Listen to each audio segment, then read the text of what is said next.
day, SOUNDR returns to my podcast. We are diving into the world of mental health awareness as an artist, as a person, as a human being. Kate has been featured and has worked with so many absolutely phenomenal, renowned electronic producers such as MitiS, Adventure Club, BLANKE, and many, many more. She has now used that as a window and stepping stone into her own solo project and releases as an alternative and electronic dance music artist, singer, and songwriter, and mental health advocate. She just had a new record drop called Easy. The message behind it is so touching. The merch that was released with the song, all of the profits are going to benefit a local mental health facility and clinic in Salt Lake City, Utah. Kate is such a lovely individual and human being. I cannot wait for you all to hear the conversation. So let's hop into it. This is Lizzie Jane, and you are tuning into my podcast with special guest SOUNDR. You make it easy to feel okay while I'm healing all the wounded parts, if I keep you close to me. Hi, Kate. How are you doing today? Good. It's so good to see you. It's so nice to see you. Just like we were talking before, it's kind of crazy to conceptualize that the last time we chatted was during the pandemic. A lot has changed since then, I would say.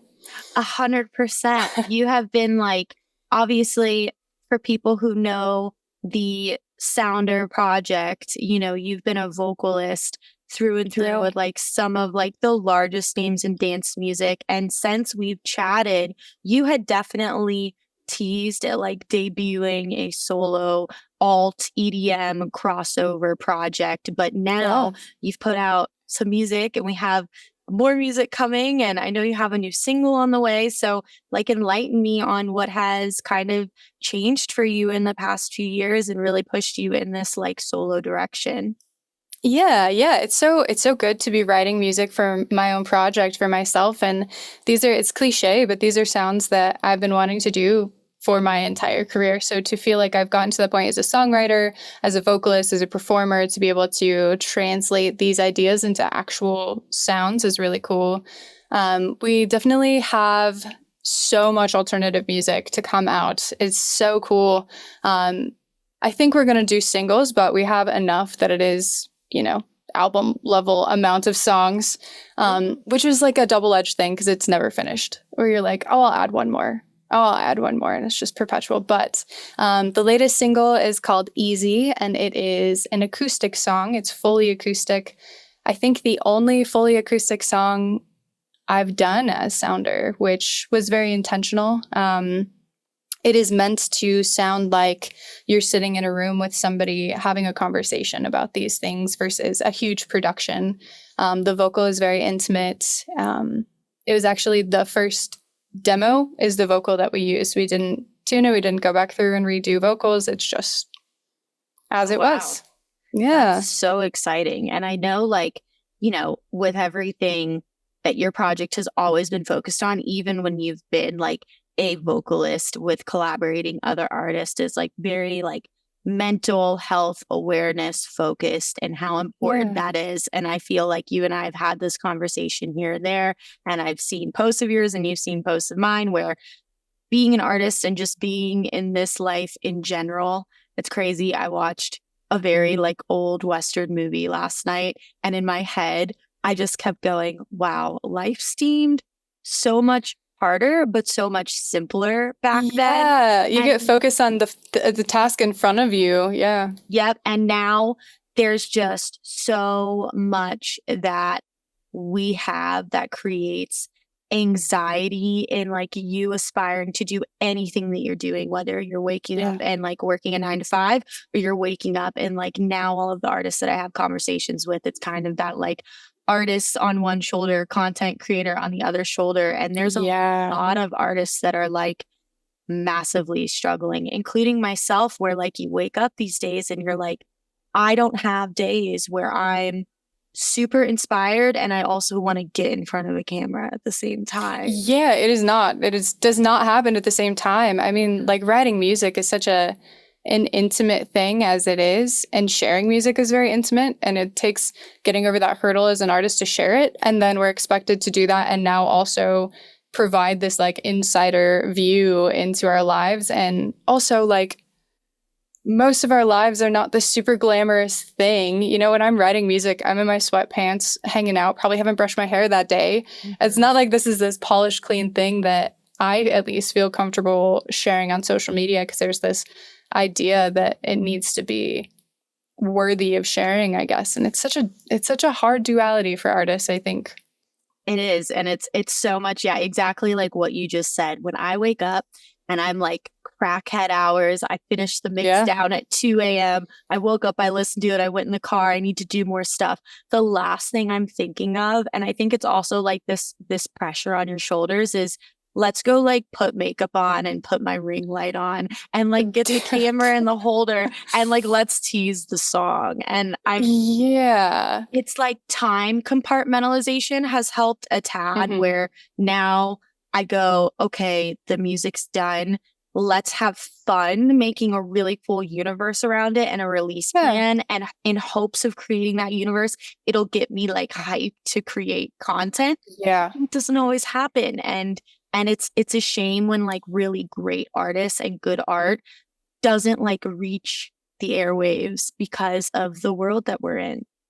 Yeah, it's really interesting to see, like, in general, the attention span shrink and shift. And it's hard as an artist to be like, okay, I've crafted this beautiful thing, this song, the content to go around it, this world around it, this really poignant, meaningful thing. And it's like, okay, how do I cut that down into 15 seconds to put it in a reel or a TikTok so that I can grab people's attention so that hopefully they'll listen to the full thing? And I really like what you said of making it enjoyable, making it content that's fun to make, which I think is the cheat code, where it's just like we have to find a way to do things in an enjoyable space. Like, content is not fun to make in general, but if we can find a way to fit it in a non-disruptive way to the art in ways that are enjoyable, that makes all the difference. Like for me, for Easy, the content around it is just all listeners. It's all, I asked listeners and my friends and family to upload videos of themselves and people that make it easy to stick around.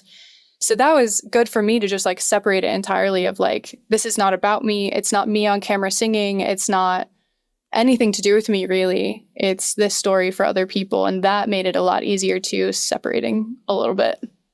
Absolutely. I think that when it comes to like creative processes, like I just finished reading that Rick Rubin book for like the second time because it's helped me vastly approach things in a different way that I normally wouldn't approach things. And I don't know, like when you're creatively writing, like what does your process look like? Like, especially for maybe like to play a comparison game when you're writing like demos for other artists when they want you to be a vocalist or write on something they've written versus you doing your own solo stuff.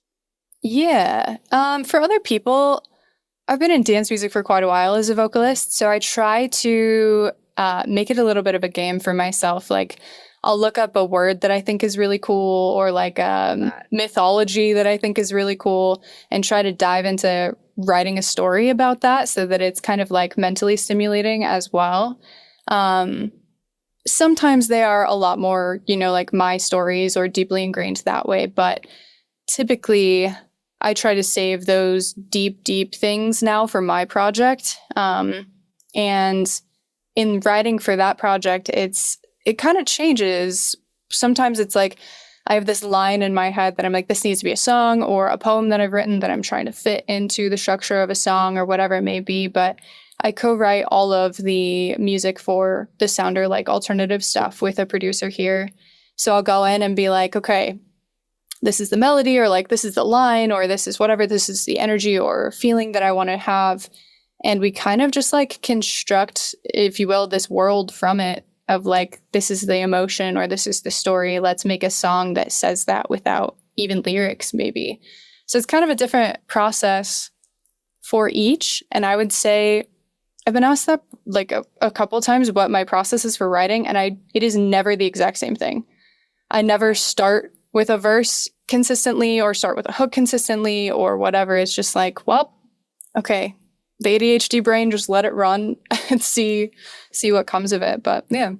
That's always the best. And I've talked a little bit back and forth with like Elohim lately, and she has like a producers that she kind of does that same thing with, another person who's obviously very mentally and health aware and focused. And I love it because she's like such an inspiration for me. But I think that there's something super special when you're collaborating with someone who kind of has that same mindset but may approach it a bit differently or have different takes on it. Like, I'm always someone to say, more minds definitely will make a better record.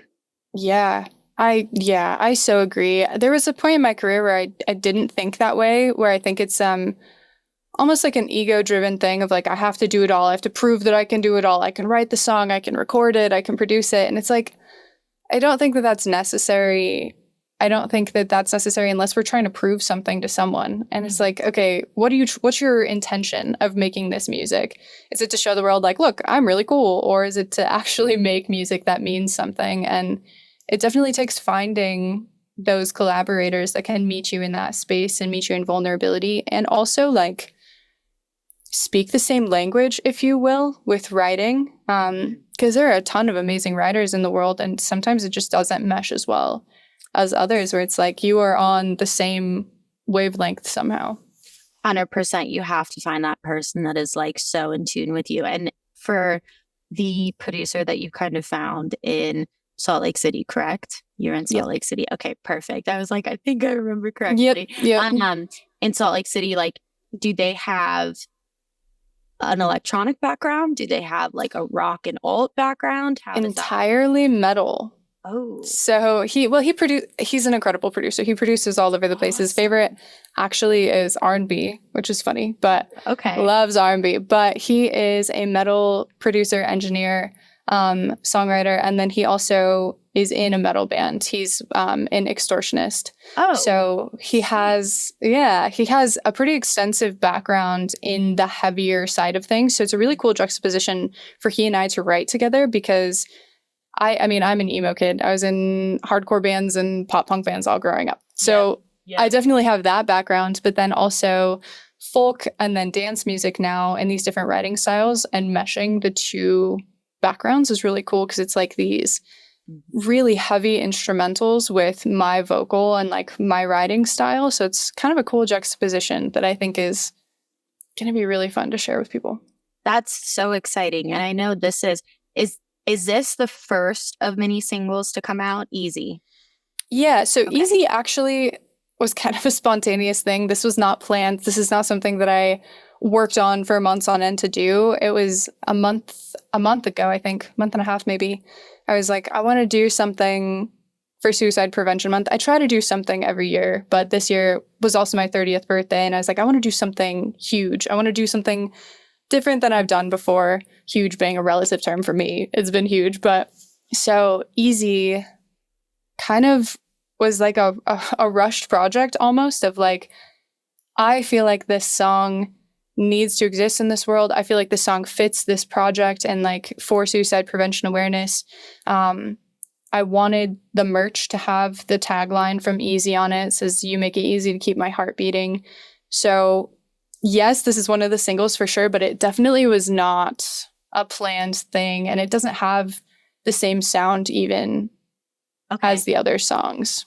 It co-aligns so well though with like this month, your birthday, your message as a project, and like even down to the lyrics. And so you've made this whole merch drop, and like, let's talk about the merch drop, because I know that the proceeds are going to a fundraiser and like a community-based therapy center or counseling center that is in Salt Lake City. Like, tell me about it.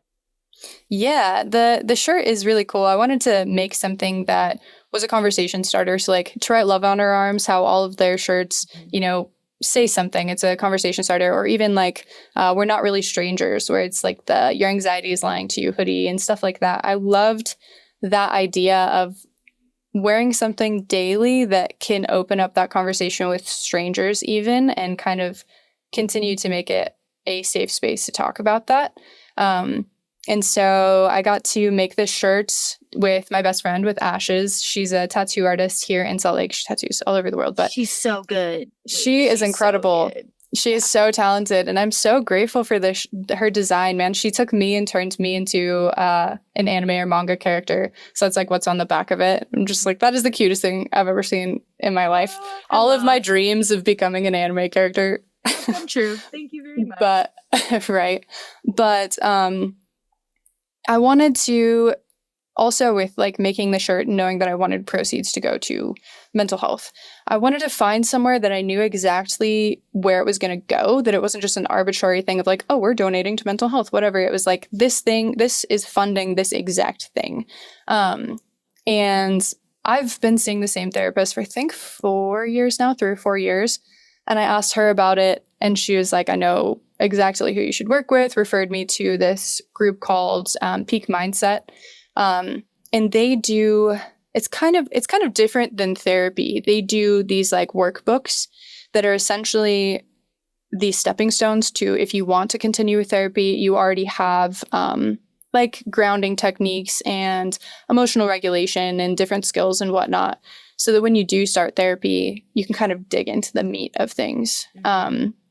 So I met with them, and we kind of took that idea of, okay, it's hard to start therapy. It's daunting as hell. It feels impossible to start. And even if you do start, what do you talk to this person about? Like, I'm going to break down my whole life story for you in the first session, and then hopefully we'll move on. It just is a lot. It's a lot. And so, yeah, and it just feels overwhelming. And when you're already struggling, it's like, man, that barrier to entry. It's the last thing you want to do, because usually it takes something drastic or like a crazy life change to say, okay, I'm actually I need help. Do this. I'm going to go and I'm going to pay for a service that like all of those like justifications usually come from like, not necessarily like hitting a crazy low point, just something crazy enough happening that you're like, I need to talk to somebody that is unbiased, that is a third party. And the last thing you want to do is go in and lay it all out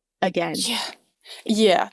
It is a lot, and I'm so proud of anybody that starts down that path, because it is hard. It is, like I said, the barrier to entry is just like, okay, I got to be vulnerable. I have to be ready to dig into this stuff. I want to heal. I want to move forward, but like, where do I start? So we took that idea and tried to make it as like friendly as possible. So we made this group that's a virtual group. So people join via, I forget what it's called. It's like a Zoom essentially, but for doctors. Okay. And then they're given these workbooks to work on as homework in between to help build these skills and different things. So it's an 8-week course. And each week covers a different topic. And the hope is that it makes the idea of therapy a lot easier, a lot more palatable, where at the end of it, you've now gained these different coping skills, these grounding techniques, all of these things. So if you choose to continue on to whatever modality, whether that be EMDR or, speech therapy, cognitive therapy, etc., you have these skills just in the bag already, and you already kind of are comfortable with it. You understand kind of how it works to work with a therapist and so on. And also talking about the expense of therapy, where it's like, it is just... expensive. Yeah, it's a luxury that some people just don't have as much access to. So that was part of it as well, that I wanted to fund this so that people could start without worrying about the financial side of things. And then hopefully the goal is to continue to partner with this group, that ongoing the SOUNDR project funds this group for as long as we can. But yeah, simple, long answer, but yeah. No, I love it. And I think a lot of people, again, it's like, especially like I've been in that position where there's so many different types of therapy and you're very unsure to start, and you can go on a million sites and try and find a therapist that's right for you. And I know people who have tried tons of different therapists, and that's not an inexpensive endeavor. And like, no, everyone our age right now that I know for the most part is like struggling financially. So that's kind of a thing where it really does co-align with what's happening a lot in the music industry right now, where like ticket sales are at an all-time low. people buying pre-sales are at an all-time low. Festival sales are at an all-time low. People are really having to choose what they prioritize over like bills and food and water, and making sure that everything is paid in order for them to like keep living their everyday life. Yeah, to exist. Yeah. And therapy is like a luxury, which it shouldn't be. It should Agreed. be available to everyone, but it is looked at in America as a luxury. So it's a very daunting thing, I think, for a lot of people who haven't been involved from like a young age to take that step for the first time, especially when they're like on their own. Yeah, yeah. I mean, man, that is a soapbox I could go off on for forever. That just like the inaccessibility of it all, where it's like, if everybody had the opportunity to choose, at the very least, if they wanted to dig into these things or not, we would have a much healthier society that has learned how to emotionally regulate, that has learned to process trauma and break generational trauma and so on and so forth. It's like, even COVID, that has had a profound impact on our psyche, whether we want to admit it or not. I joke that like I miss not having to go out and do things, but the other side of that is like this was a very traumatic thing that the entire world lived through, and then we're just gonna not touch it. Pretend like it just happened, and like that just does not make sense. And it is something that I wish would start changing, at least in America. Obviously, I don't know what mental health care looks like in other countries, but it is hard here. It is hard to access that. And like you were saying too, finding a therapist that matches you and that you feel comfortable with is also a piece of it. So it's like, okay, I'm going to pay all of this money to go talk to a bunch of different people and see if one of them fits. And it just is, it's such a flawed system that kudos to people that are trying, that are wanting to dig into it. And it is obviously possible to find a good therapist and find somebody that you feel comfortable working on this stuff with. But it is a challenge. It's definitely a challenge. And going back to pandemic, I mean, I know just in general, I think our generation was very, very, very affected by the pandemic. Yeah. And it's always, it's not like a laughable take for me, but it's always like an out-of-body experience when I see people from older generations commenting on like the progression that our generation has made, and why don't people own homes, and why are you guys all renting, and da-da-da-da. And I know so many kids who had graduated the year before COVID. I graduated high school in 2015. Most of my graduating high school class graduated college in 2019, the year before COVID, living all over the United States, had like unpaid internships or paid internships or starter low salary positions in New York, in Boston, and Atlanta, and Chicago, and Seattle. Everyone got laid off. Everyone came back to Tampa, Florida.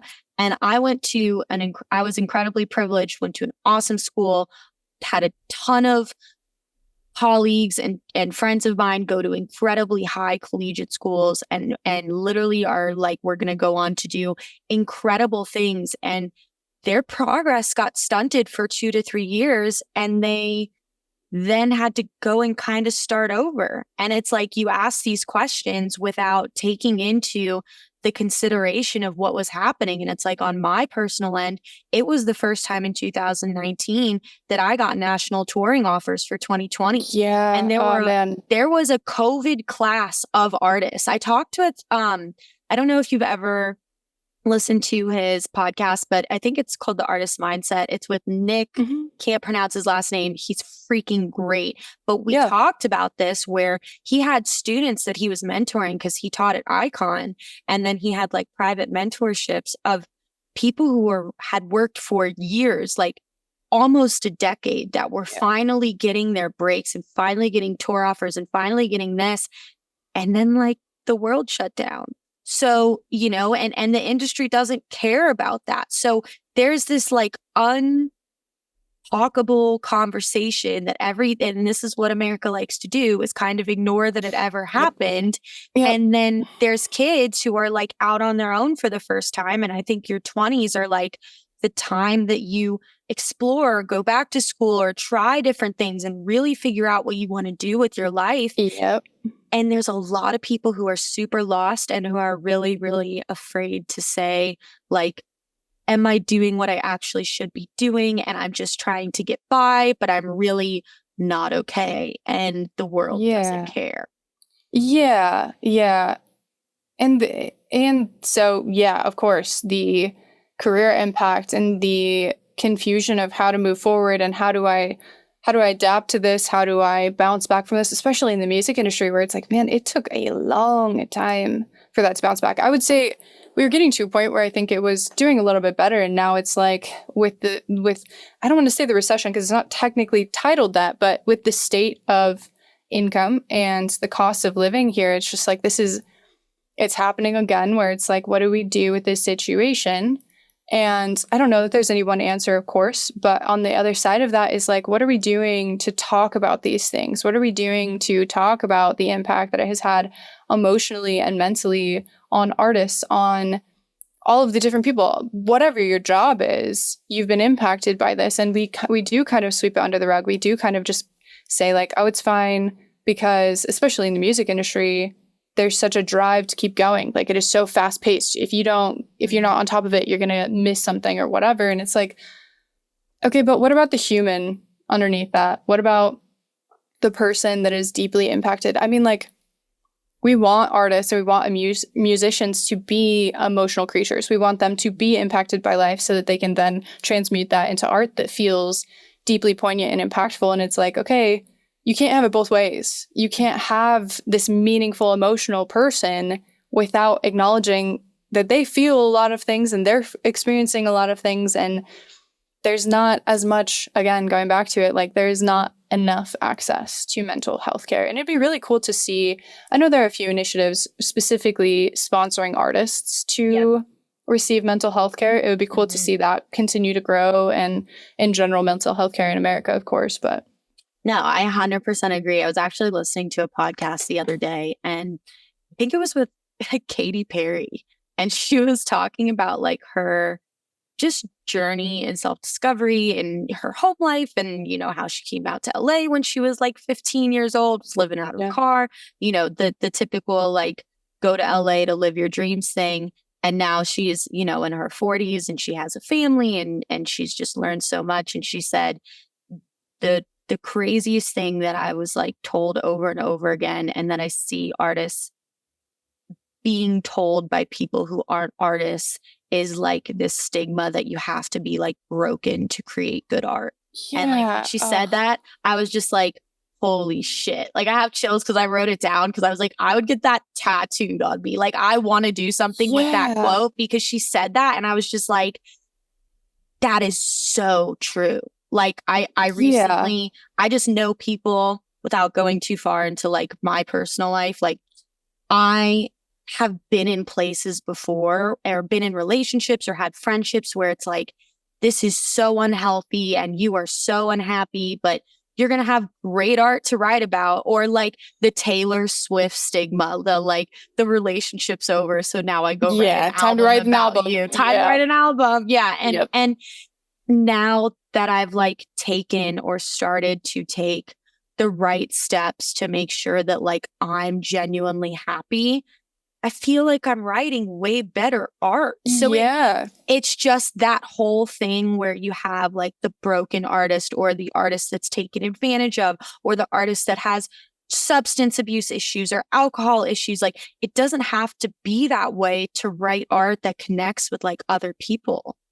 Yeah, there is such an intense stigma with that. I mean, that's existed for probably as long as music has existed, the tortured artist mentality or the starving artist mentality, where it's like, you're almost taught that when you say, I want to be an artist professionally, like it's somehow subconsciously ingrained that you have to struggle, that you have to be suffering in some way, that art comes from this place of like deep pain and suffering. And I'm not saying that it doesn't, because it does, but it's not necessary to create that art. And I think that that's hugely important for all of us to kind of like start processing and start internalizing. And it's something that I've worked on in therapy, of like, when I started reprocessing things with the EMDR, I had a conversation with my therapist. Wait, what is that? Explain to me. me. EMDR is a modality that it's like there's a couple different ways to do it, but essentially it activates both sides of your brain at the same time. So you're able to reprocess trauma and rewrite neural pathways. So like if you have a cognitive belief that, or a cognition rather, that, for example, for me, a lot of it was like, I'm not worthy of love. And if you have that belief, it's deeply ingrained neurologically in your brain. And through EMDR, you can go back and actually rewrite that neural pathway so that your brain activity and your thought process follows this new belief of like, yes, I do believe that I am worthy of love. It's not like Eternal Sunshine of a Spotless Mind where you're erasing the memories or something, but it is very much going back and deciding how you want to feel about certain things and how you want to move forward in life. It's a pretty incredible thing. That's wild. I know they use it a lot for veterans and stuff like that and people with complex trauma. Science is just crazy. That's so crazy. It's wild. Yeah, like going back to like the Western thing, it's wild because it's like it's such a simpler time, but like the way that we've progressed as a society is incredible if you're able to take advantage of those like technical progressions to genuinely help you. Sorry, I didn't mean to interrupt. No, You said that and I was like, I have no idea what that is. And I'm sure You're somebody totally listening fine. may not have an idea of what that is. So I wanted to ask. Yeah. But so that is kind of like the therapy that you move forward with. Yeah. I started with, so I've done therapy before, in my early 20s and stuff like that. And I got to a point where I was like, I don't need to talk about my problems anymore. Like, I don't need to rehash this. I just need tools to move forward. Like, I am recognizing that I am not moving forward from this behavior pattern or this belief pattern. And I need a tool, an additional tool to move forward, and sought out a therapist specifically that does EMDR. And it has been life-changing for me. Like, I would not still be alive had I not started doing it. So it's pretty incredible. And when I started doing it, like we were talking about earlier, for me, it took getting to a major point of like, I need help. And this needs to happen now. It was not a gradual thing. It was a triage thing for sure, which I think happens to a lot of us. There's like, we don't take it seriously until it's like, oh man, this needs to happen right this second. Yeah. But I started processing in EMDR and started seeing like depression symptoms lighten, and had a conversation with my therapist about like, okay, I have only ever written music from a place of pain and suffering and sadness. Like, what is going to happen to my career? What's going to happen to me as an artist? Like, am I even going to be able to write music that means anything? What does this look like? And it was quite a learning process to, I don't know how to say it, to learn to trust myself as an artist, regardless of the phase or the situation or the time in life or what's going on, where it's like, you create because you're an artist. It doesn't matter if you're depressed, doesn't matter if you're content, if you're happy, whatever, like that is just an innate part of you. There is no external influence that is necessary to bring that out. It is you entirely transmuting that and connecting to source to bring that into actuality. And I think that takes a little bit of believing in self-worth and confidence in yourself as an artist and as a human being, to step out of that, to not be like, oh yeah, I have to be sad or I have to be whatever to write. It's definitely an uncomfortable and a new like paradigm. Yep, it's totally a new paradigm. And I think for a lot of people, it's just like getting over that hump and getting over that hill and like being in a state where we're really, I know that you can turn the likes off now and you can do this. Yeah, it's just such a state of comparison that is like, that has been something that's been personally really hard for me, where it's like, you still love and support and want everybody to win, but you're also like, what am I doing wrong? Or what am I doing here? That mental battle is just detrimental to any sort of like exaggerated creativity to come from your mind. Yeah. And like, man, that it's our peers, that it's like people that we love and care about and that we write with and work with and whatever. And it's like, not saying, again, like it's not like there's a negative connotation to it, but you do observe it. You see other people's following and you see other people's traction and you see an album blow up or a song blow up, and it's just like, what is wrong with what I've done, or like, what can I do better, or how can I move forward from this, or whatever. And it's just this perpetual thing that is really hard to avoid. I don't even know if there's even a way to avoid it. It's more of just managing that and It's management. figuring out how to navigate that space, because it's not going anywhere. We're going to continue to have to exist in this space, probably more and more so. And more and more so. This is just like the beginning, which is always crazy to me, because I remember when it really we started posting on Instagram, and it was like these photos, and it was the like super filtered photos, terrible quality. Yeah, absolutely. And it was kind of like, oh, this is cool. And I remember even like starting the Lizzie Jane project and still being like, oh, like, okay, so you're gonna get like some press photos done and maybe some photos about the release, and then like you post the artwork, and artwork's super cool. And then in COVID, when TikTok happened, everything changed. And that is still 4 years later, something that I'm still trying to adapt to. And it's like, it is so cool because it allows us to reach so many people. And it is cool because it gives like the independent DIY artists this whole landscape to create their universe in, to share their art. But at the same time, I think it's been an adaptation for everyone. And you know, the artists, unless you're kind of like at that res level or you were at that grizz level, like you're not turning around and saying, we're going to go hire a team to do this because I don't have a capacity. We don't have that option yet. So it's like, how do you compartmentalize when you get in those mindsets? And it's like, for me, and I know you're a big weightlifter, gym, fitness kind of advocate too, that kind of goes hand in hand with my at least mental state of being okay.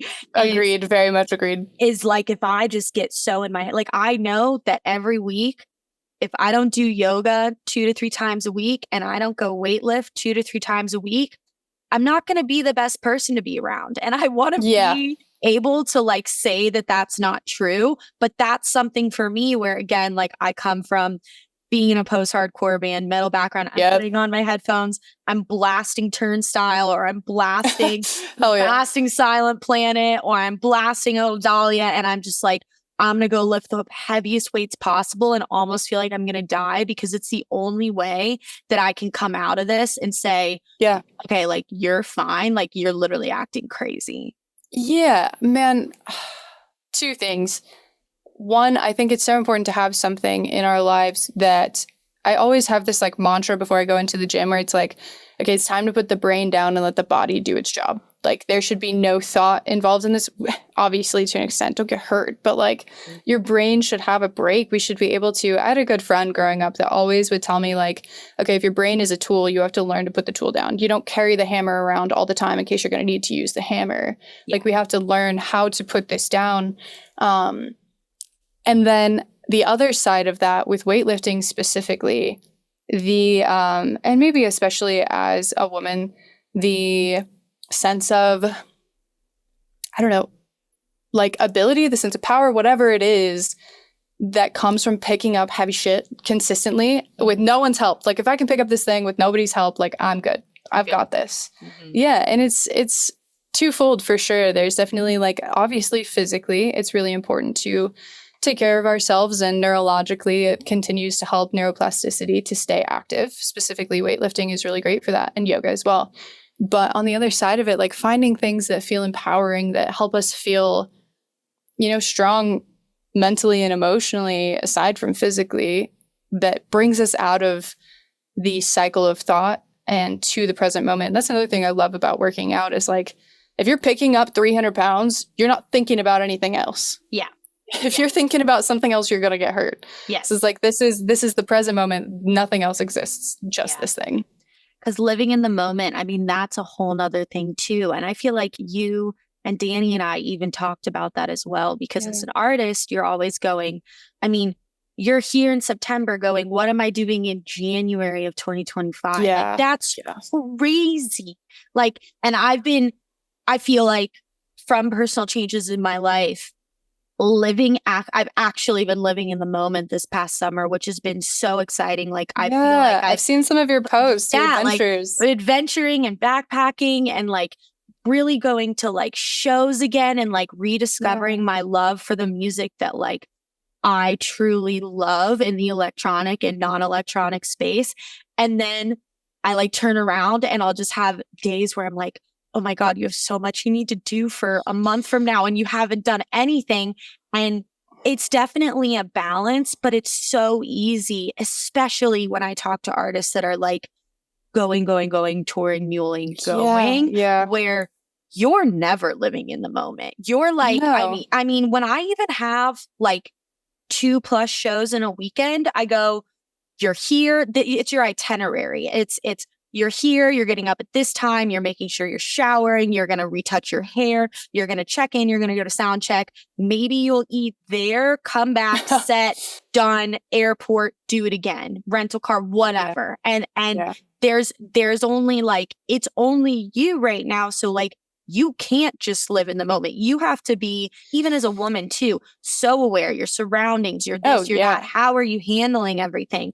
Because it's just, this is what we're incredibly privileged to do, but it's part of the job. But the stuff that we do when we're doing our job is so cool that it's quite sad that so many of us can't live in those moments.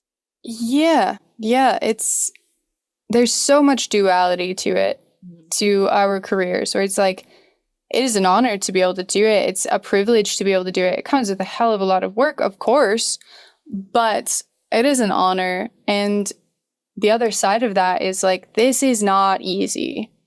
And the people that are touring hundreds of shows a year, where it's like, how do you slow down? How do you find the moments in that? How do you stay in appreciation? And I think a lot of people, like, I mean, not a lot of people, it's easy to become jaded in those situations where you're not sitting in the moment. You're not appreciating it. Like last year or 2 years ago, I don't even know what year it is, I swear. But the last time I did Groove Cruise, we stopped in Mexico, and it was the first festival that I had played. And I got to just go swim out into the little bay, and it was just floating, watching the sunset, and was like, this is so incredible. The fact that this music has brought me to this point, and I can sit in this moment and appreciate it, and then immediately had to go to do whatever was on my itinerary. And it's so interesting, like, finding a way to create those moments for sure, and finding a way to let those small moments mean something, where for me, I would love to just sit. I would love to just sit and appreciate it and just have a Zen moment of like, wow, this is really cool. This is really beautiful and poignant. But when that's not possible, finding ways to let the small moments be enough as well. I've been experiencing that this month with the release with Easy, where it's like, because this song is so vulnerable, because it's so real life and so important, and the initiatives that we've done and all of these things, I had this preconceived notion of like what it would feel like to do them, to post them, to release them, to be part of like all of the initiatives and whatnot. And I felt before that it was going to be like this slow, meaningful, poignant thing. And it's like, that is so far from what's happening. It is chaotic. It is stressful. There are a million different parts. We are doing a remix pack with this as well. That's like, so it's not just me, it's these other artists that I'm doing or helping do these things as well. And it's just like, I was talking to my dad about it, and I was like, I'm just freaking out. Like, there's too much. And he's like, you can have that moment at any point. You can have that moment anytime you want. And I'm like, I don't think I can. I'm too stressed or whatever. And he's just like, you have the capacity to just take a moment, take a breath, look at everything that you've done, take a second and look how far, just like for everyone, how far we've come, whether it be musicians or other jobs or just like mental health progress or whatever, school, whatever it is, reading books, I don't care. Look at how far you've come as a human being and letting that sink in, actually letting that sink in, not just surface level, like, oh yeah, I've done these things, but I need to do more because my worth is directly tied to progress or productivity or whatever. It's like, nope, what you've done is enough, and you're enough exactly in this moment. And if you change a moment from now, that's great. You're enough then too. And just finding a way to sit in that. Yep. And like sit and like relish in that. And I think Yeah. I've definitely seen a lot of people increasingly talk about, you know, like the word gratitude and like waking up every day and just being, because it sounds silly, but when you actually like take a second, it definitely, I think, helps set your day up for success. Because sometimes it's like, especially like a Monday morning, or for me, it's usually like Thursdays, because Thursdays is like the day before I leave for shows. If I have shows that weekend, it's like, you have so much you have to do. And if you can just wake up and say, like, I'm grateful for this person in my life. I'm grateful that this has happened. I'm grateful that I'm healthy and I'm this and I'm that. Like, I just had Django on the podcast, and I think that he made like a really good point where like a lot of us are like, we're going to do to whatever means necessary to get it done, get it across the finish line, like get the song out, like get the artwork submitted, get the track signed, get the tour rolled out, like whatever it may be, until something happens where like your world literally comes crashing down. Like whether that's a death that's close to you, or like a scare of your own personal life. And like he has just like a wild story. And he said when he went through that event, it like really changed the way that he looked at everything. And it stinks because it's like, you don't want to have to go through something like that to really conceptualize how everything is. But it's kind of like the therapy conversation. It's usually something like that happens that helps you refacilitate your mind. But it's like, you can't just wake up one day and expect the way that you think about yourself and the way that you think about your world around you to just change. That's like, you know, that's like saying, oh, I'm gonna eat terribly for a month, and then like, but tomorrow everything's gonna change. I'm gonna do tomorrow I'm gonna do one workout and I'm gonna have a 6-pack, and I'm gonna have a 6-pack, and I'm just gonna drink 2 gallons of water every day, and I'm gonna be healthy the whole time, and I'm gonna go to the gym every day. And like, it doesn't happen with like big life changes like that. Like, you have to take small steps. And I feel like the gratitude thing has definitely helped me vastly, whether it's me writing it down or it's me just like taking a minute in the car, like just being like, okay, you're not driving, you're sitting in a parking lot. Like, what are you like super grateful for today? And then just like reiterating those things in your mind and going,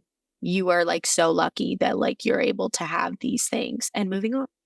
Yeah. It pulls us out of the train of thought. It pulls us out of the, maybe not anxiety spiral, but for lack of better words, like the thought spiral of all of these things that we have to do, and like the endless freaking to-do list.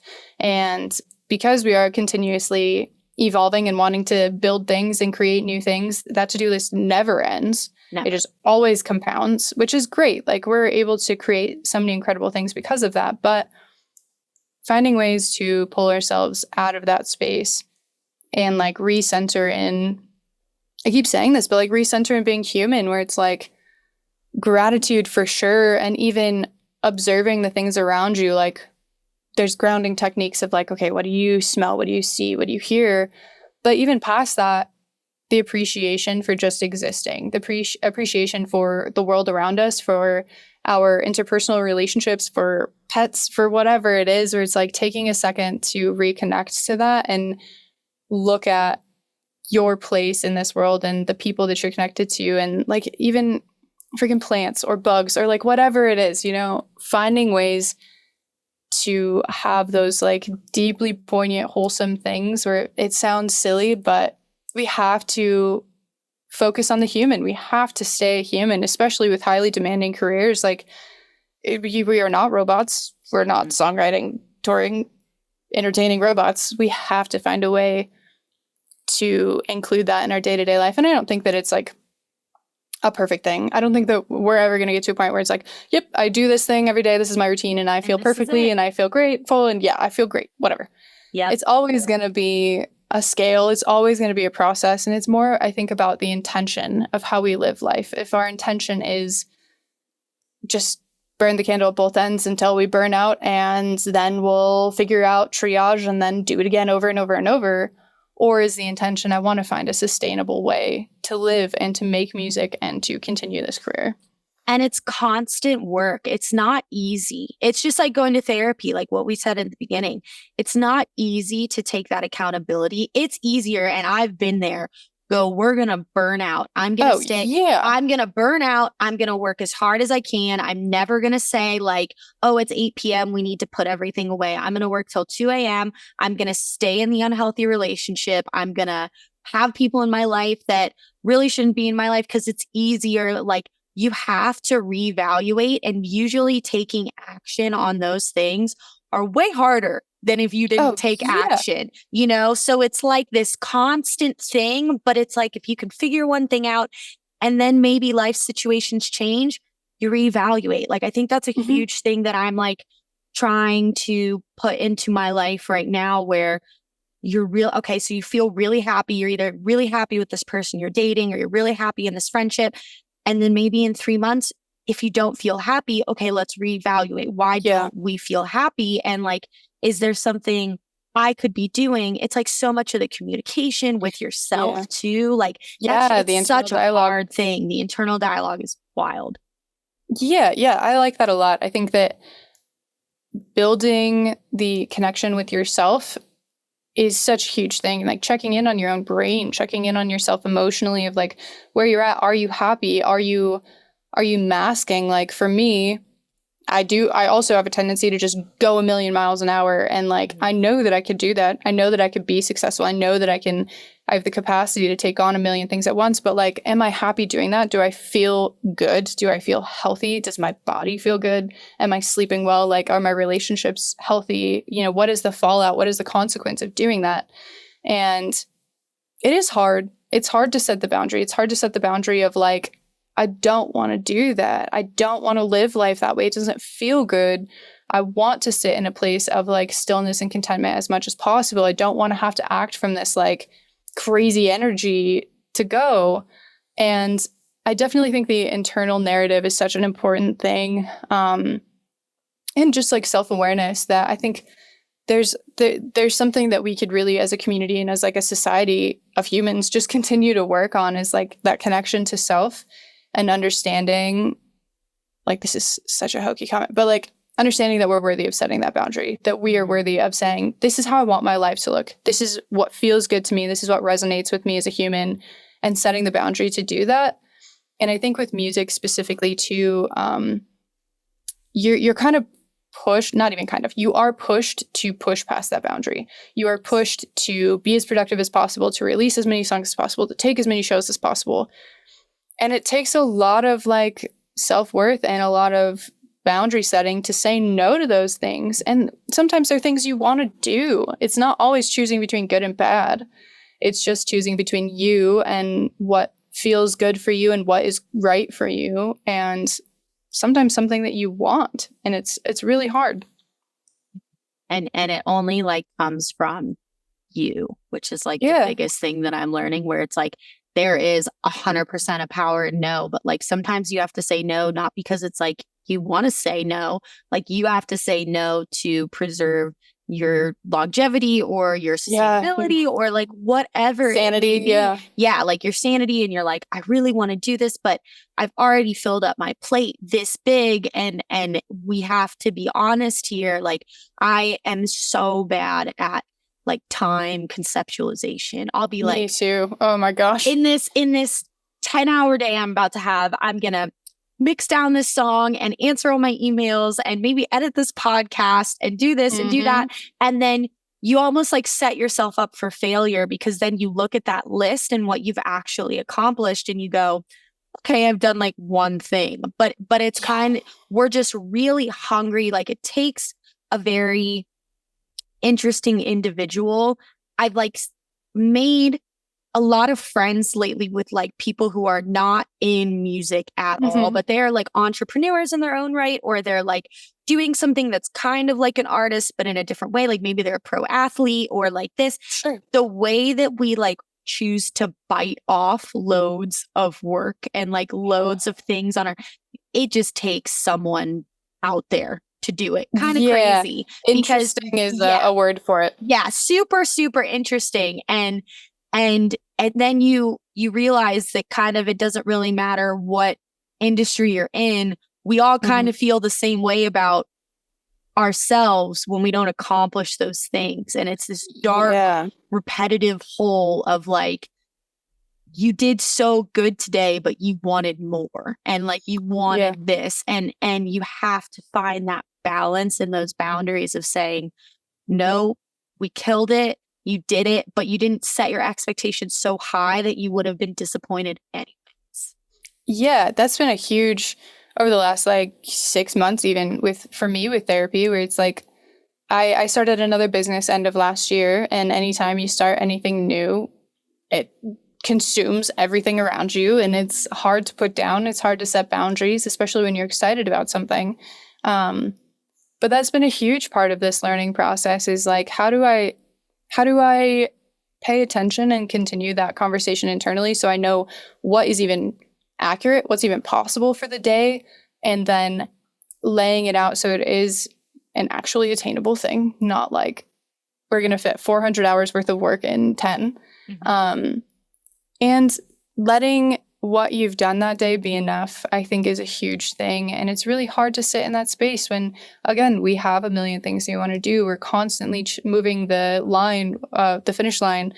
And I recently have started like really digging into ADHD management, because that was something that I wasn't consciously aware that I struggled with. It was masked by a lot of anxiety. And now that that's been handled, I've been able to dig into the ADHD things, and finding different tools to manage that, and different structure really is what helps me in laying out my day and planning out capacity, I guess. And there are some really cool tools for that, but it is definitely like a mental exercise to continuously be like, you know what? I showed up my 100% today. My 100% is going to look different every single day, but I know that I am doing the best that I possibly can every single day. Even if that day was like, I'm going to eat cereal and binge watch Netflix. Like, it's just, that is your best. That is your 100%. And that is 100% good enough. Yeah.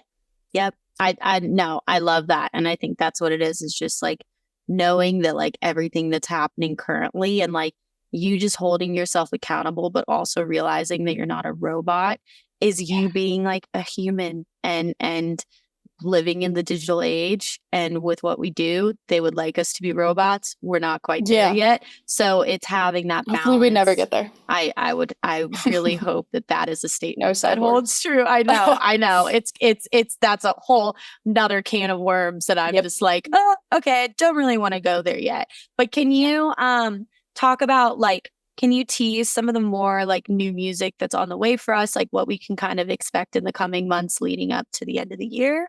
Yeah, we have quite a few releases coming up over the next couple months. The one this month obviously was quite large with the remix pack coming out.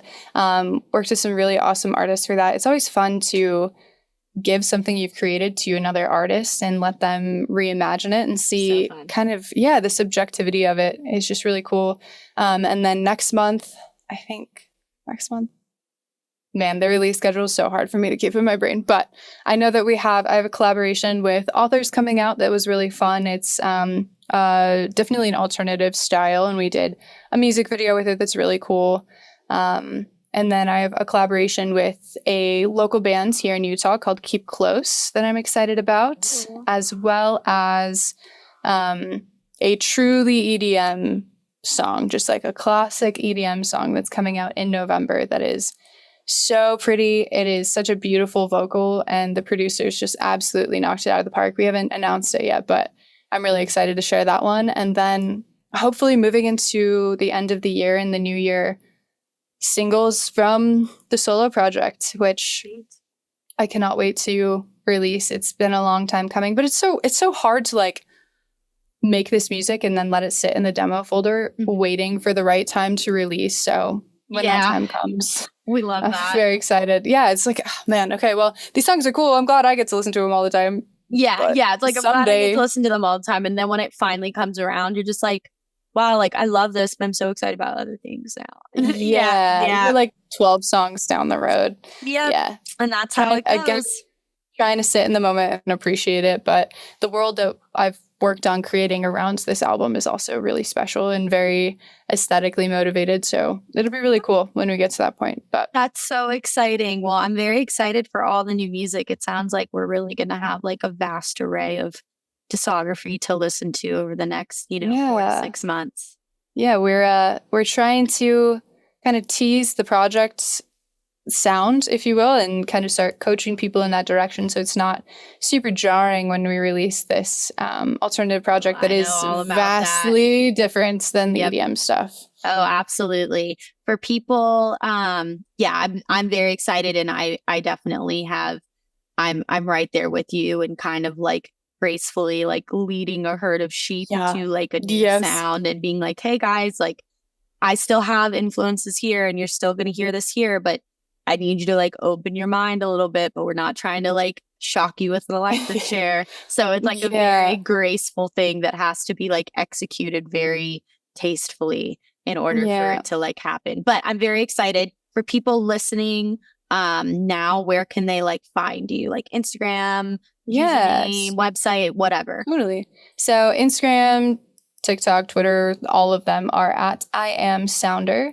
And then my website is also at I am SOUNDR. The merch is still up there right now. And then donations can also be made there to fund the mental health group that we have created as well.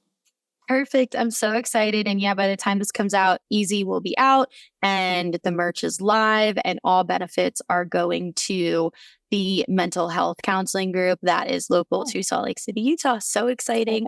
I'll definitely put the link below, and everybody can like go check it out and hopefully buy some cool merch. I know I definitely will be buying one. So super excited. Thank you so much for coming on, Kate. I greatly appreciate you today. Yeah, it's so good to talk to you. Absolutely. 'Cause you make it easy to keep my heart still beating. Just step into the dark if I keep you close to me. You make it easy to feel okay while I'm healing all the wounded parts. If I keep you close to me, can I keep you close to me?